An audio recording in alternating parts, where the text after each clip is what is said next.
여러분 안녕하십니까? 통일전망대입니다. 오늘은 6.25 전쟁 기념일을 맞아서 통일전망대가 국립서울현충원으로 나왔습니다. 6.25 전쟁 발발 62년, 참으로 많은 세월이 흘렀습니다만 전쟁은 여전히 우리에게 깊은 상처로 또 지울 수 없는 기억으로 남아있습니다. 3년이 넘는 긴 전쟁, 그동안 13만 명의 우리 젊은이들이 조국을 위해서 목숨을 바쳤습니다. 애국심의 한편으로 전쟁의 공포와 긴장이 엄습해오던 그 전선에서 그들은 뭘 생각하고 또 어떻게 싸웠을까요? 총성이 잦아든 아주 짧은 순간 그들이 전선에서 남긴 기록은 그들의 그날을 생생하게 증언해주고 있습니다.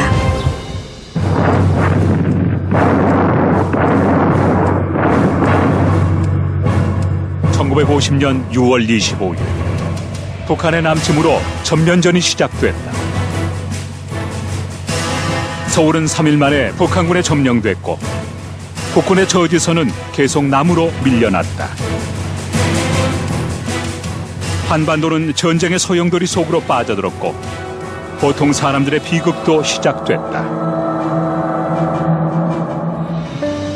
충청북도 괴산, 그곳에 전쟁 발발 직후인 1950년 7월 7일부터 100일간을 기록한 청년 병사의 일기가 남아있다. 참전 용사증하고 요게 그럼 아버님께서 아버님께서 1950년대 6.25 전쟁이 일어나고 징집 영장을 받고 7월 초에 입대하시면서 그날부터 이렇게 쓰셨나 보더라고요. 바스러질까 손대기도 조심스러운 낡은 종이 뭉치. 그곳에는 62년 전 그날이 생생하게 살아있다. 22살의 나이에 입대한 청년 임상재. 일기장은 입대 순간을 이렇게 기록하고 있다. 나의 가정 형편은 80 노인의 고령 조모가 계시고 신병으로 신음하시는 부친과 연약한 모친, 어린 여동생 형제로서 생활 방면이 막연해 언제나 잠시 떠나지 못할 가정. 한편 물밀듯 밀려오는 인민군은 38선에 당도하였고 7월 7일 괴산을 출발하여 청주 부근에 도달하여 점호한 후 저녁 식사를 마치고 그날부터는 병사가 내 집이 되었다.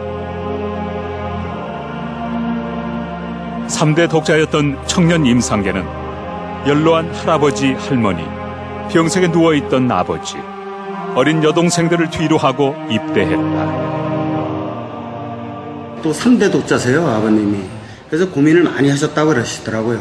살아생전에 말씀하시는 걸 이렇게 들어보면 가정에 부모님을 부양할 것인가, 나라에 이제 부름을 받고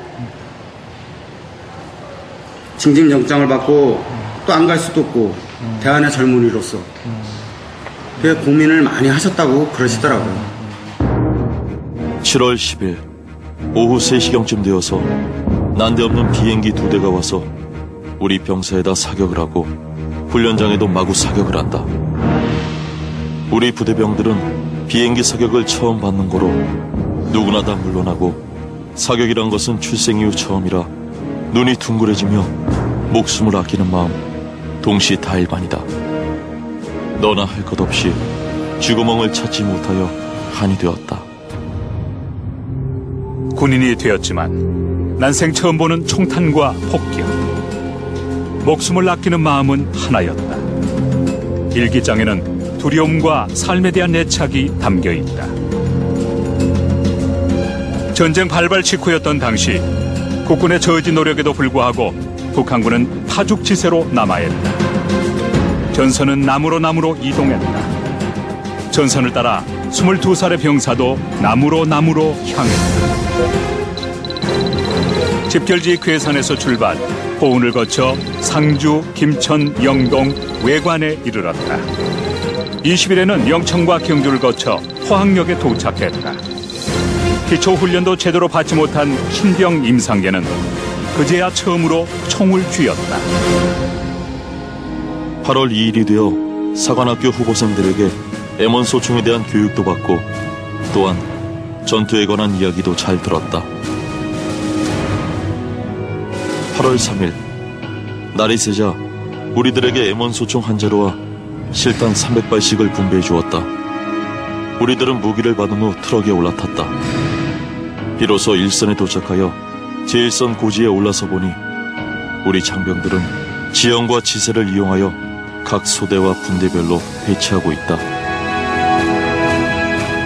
단 하루의 사격 훈련. 소총 한 자루와 실탄 300발을 받은 그날부터 청년 임상재와 같은 처지의 신병들은 전투에 투입됐다. 전투장이 곧 훈련장이었다. 8월 4일 우리 신병들은 한 번도 사격해본 일이 없었으나 죽을 판국이라 열중히 사격을 하기 시작했다. M1 소총을 처음으로 사용하여 보니 따다다다 하며 연발로 총알이 튀어나가는 게 재미도 있다. 한참 동안 쏘다보니 적탄도 약간 뜸한 듯도 하다. 두어 시간을 전투하다 보니 거리가 차차 가까워져서 결국 육박전이 벌어졌다. 청년 병사 임상계는 8월 한 달여간 영덕 전선에서 치열한 전투를 벌였다. 8월 23일 적군의 탱크 소리가 요란하게 들려온다. 낮에는 하나도 보이지 않다가 밤이면 어디서 그리 많이나 닥치는지 영덕 읍내는 천지가 뒤집어 엎는 것 같이 요란하다. 또한 전차의 포성은 연발로 터져 폭탄이 아군 진지에 떨어져 앞뒤로 구르고 있다. 당시 북한군은 소련제 T-34 전차를 앞세워 막강한 화력을 뿜어대며 남하했다. 반면 국군은 소총과 기관총의 의지에 이들과 맞서야 했다. 병사 임상재가 전투에 참가한 1950년 8월에는 마산과 영덕, 외관으로 이어지는 낙동강 방어선이 형성돼 있었다. 이곳이 무너지면 대구, 부산까지도 위험한 상황. 한치도 더 물러설 수 없는 치열한 전투가 이어졌다. 9월 1일 아침 일기도 명랑하고 기분도 매우 좋았다. 오늘은 전진이다. 총 공격 개시 명령이 내리자 우리는 평지 들복판을 건너 적진을 향해 들어가기 시작했다. 적군은 맹렬히 사격을 하여 적탄은 비오듯 하나 우리 아군은 계속 전진을 하였다. 우리 전원은 자꾸 쓰러지나 자꾸 전진을 하여 적진은 가까워졌다.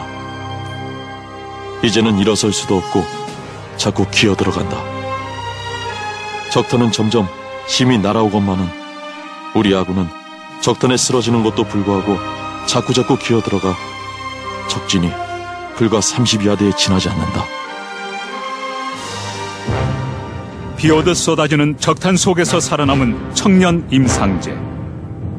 하지만 다음 날인 9월 2일 그는 북한군의 포로가 되고 만다. 그 사이 국군의 전열도 정비되고 있었다. 9월 15일에는 인천 상륙작전이 개시됐고 16일부터는 낙동강 방어선에서 반격작전이 시작됐다. 국군과 유엔군의 반격이 시작되자 북한군은 후퇴를 거듭했다. 9월 28일 국군은 서울을 수복하고 10월 1일 38선을 돌파했다. 국군이 북진하는 동안 포로가 된 병사 임상재는 어떻게 되었을까? 9월 15일 아침 서울 왕십리 무학고등 여자중학교에 도착하였다. 이 학교는 놈들의 포로 수용소라 한다. 우리 아군이 1,500명, 유엔군 300명이다. 그러면 도합 1,800명이다. 수많은 국군 포로와 납북자들은 인민군에 끌려 북으로 향하는 힘겨운 행군을 이어갔다. 연천서부터는 죽는 사람이 많이 생긴다. 생각을 하여 보니 죽는 사람만 가련하고 애석한 마음 간절하다. 우리가 다 같은 전우라 하더라도 손 한번 대어 걷어주지 못하고 눈으로만 보고만이 어찌 친한 전우라 하랴. 우리는 볼수록 마음만 아프고 눈물이 앞을 가린다. 굶주린 상태에서 무리한 행군이 이어지자 포로가 된 병사들은 하나둘 쓰러지기 시작했다. 10월 7일 행진하는 도중에 전우는 자꾸만 쓰러진다. 나 역시 약한 몸이라 고향에서 같이 온 전우의 혜택을 입어 붙들고 가게 됐다. 고생으로 전우 손에 끌려가니 전우도 괴롭기 한이 없고 나 역시 미안하기 한이 없거니와 차라리 죽노니만 갖지 못하다. 6, 7일간 밥 한 술 먹지 못한 몸이었으나 나는 그래도 배고픈 줄은 모르겠다. 10월 7일 임상계는 당시 함경도에 속한 원산 문천을 거쳐 고원읍에 이르렀다. 이때는 국군과 유행군의 반격으로 인민군은 호텔을 건팔 때였다. 국군이 곧 고원읍 인근까지 다다랐다. 10월 15일 또다시 북쪽으로 퇴각을 준비하던 인민군은 병든 포로들을 따로 구분했다. 더 이상 전우에게 짐이 될 수 없었던 병사 임상계는 스스로 환자 대열에 섰다. 무슨 일이 벌어질지도 이미 각오했다. 무도한 놈들은 우리 환자에게 총을 쏜다. 할 수 없다. 그렇지만 저놈들의 총에 맞아 죽다니 하며 언뜻 머리에 생각이 난다. 총살이 시작되자 임상계는 먼저 눈앞에 있는 구덩이 속으로 몸을 던졌다. 총을 맞은 전우들은 그의 몸 위로 하나둘 쓰러졌다. 내 몸 위에도 자꾸 떨어져 나를 내리누른다. 산더미처럼 쌓인다. 전우의 뜨거운 피는 쏟아져 나의 눈으로, 나의 코로, 나의 입으로 흘러 들어온다. 여러 전우의 시체는 나를 막 찍어 누르는 바람에 나는 살 수 없다. 나는 참을 수가 없이 아프고 저리고 온 전신이 부서지는 것 같다. 한참 쏘던 적군 놈들은 다 총살을 시키고 갔는지 조용하고 더 들어오는 전우도 없다. 이제 너무 숨이 막혀가지고 차라리 죽느니만 못해서 아버님이 소리를 질렀다는 거예요. 그랬더니 차라리 죽느니만 못하니까